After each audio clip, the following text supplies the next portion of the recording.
Daily military reports reported. Has Pyongyang ever reciprocated Seoul or Washington's goodwill gestures or concessions in the past? Unfortunately for Lee, copious evidence from prior negotiations demonstrates not only that North Korea has consistently failed to do so, but that concessions only further embolden North Korea. Lee In-young, the Republic of Korea, ROK's Minister of Unification, continues his push to revitalize inter-Korean engagement. In early June, Lee met with senior South Korean business leaders to reopen the Pyongyang Mountain Resort Complex, a joint inter-Korean tourism venture, as one way to improve inter-Korean relations. Lee also continues pushing for the U.S. and ROK governments to reduce combined military exercises and economic sanctions in order to avoid exacerbating tensions with Pyongyang and to advance diplomacy. Lee's approach, however, is misguided, as it would only further embolden North Korea and endanger ROK national security. Has Pyongyang ever reciprocated Seoul or Washington's goodwill gestures or concessions in the past? Unfortunately for Lee, copious evidence from prior negotiations demonstrates not only that North Korea has consistently failed to do so, but that concessions only further embolden North Korea. As before, Kim Jong-un relies on his political warfare strategy of employing military provocations and hostile diplomacy to extort concessions from adversaries without surrendering his nuclear capabilities. For example, since 2018, the US and South Korea have suspended and scaled back their combined military training exercises, potentially risking the degradation of combined military readiness and thereby undermining the alliance's deterrent capability. Despite Washington and Seoul's efforts, North Korea's military continues to conduct its seasonal military training cycles as well as numerous missile and other weapons systems tests. The Kim regime also reiterated its demands for the alliance to formally end the U.S. hostile policy for diplomacy to continue.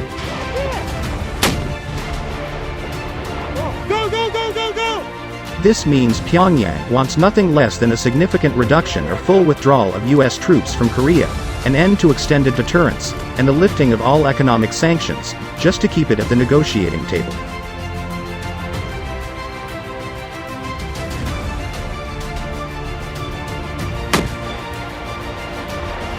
It would be foolish for the US and ROK to concede to Pyongyang's precondition of ending the US hostile policy, as it would cede nearly all leverage that the alliance needs for any negotiations.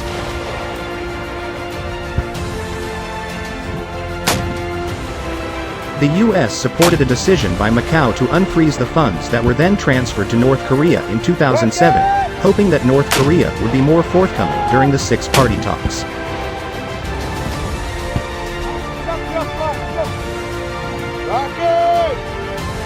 Instead, Pyongyang then demanded that the U.S. State Department remove North Korea from its state sponsors of terrorism list. In 2008, Washington fulfilled this demand. Even afterward, however, the Kim leadership continued raising new demands. Hamni, President and CEO of CSIS, Dr. Lee Gun, President of the Korea Foundation, distinguished participants. It would be a privilege to address the distinguished attendees of this forum in any year. But this year marks the 70th anniversary of the Korean War. So today, it is a special honor for me to speak to you on how far this alliance has come and how much farther we can go together. I would like to begin by sharing with you an anecdote. In Korea, as in other countries, sending face masks and testing kits overseas in the thick of the pandemic is a delicate topic.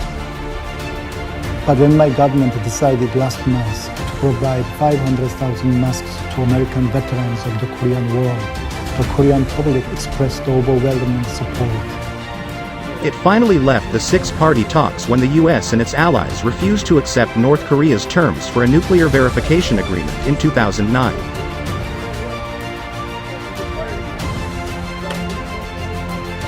Despite this overwhelming evidence, the Moon administration still believes that incentives could have a positive impact in fostering better inter-Korean relations.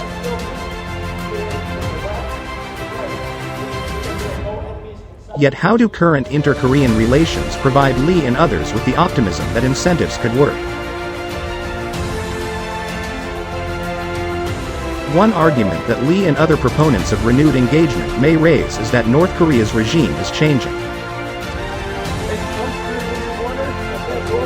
They could point to recent reports that the North Korean Workers' Party deleted key sections of party guidelines earlier this January in favor of forcibly reunifying the Korean peninsula.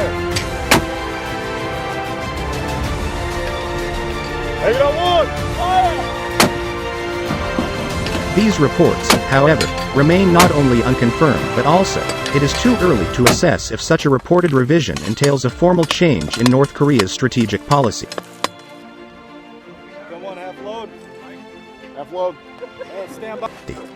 North Korean propaganda outlets such as Chosun Sinbo continue to suggest that North Korea's plans for the forced reunification remain unchanged.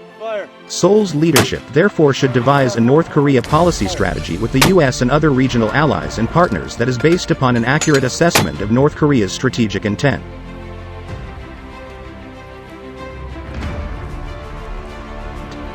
The only way for Seoul and Washington to counter North Korea is for the alliance to respond with its own and vastly superior political warfare strategy. Such an effort will require the US, ROK, and other allies and partners to leverage all political, economic, diplomatic, military, cyber, and informational leverage to pressure the Kim regime to change its strategic calculus.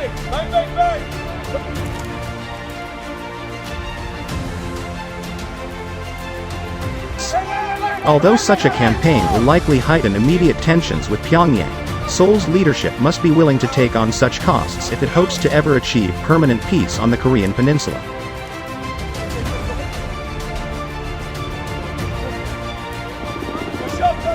Pushing up!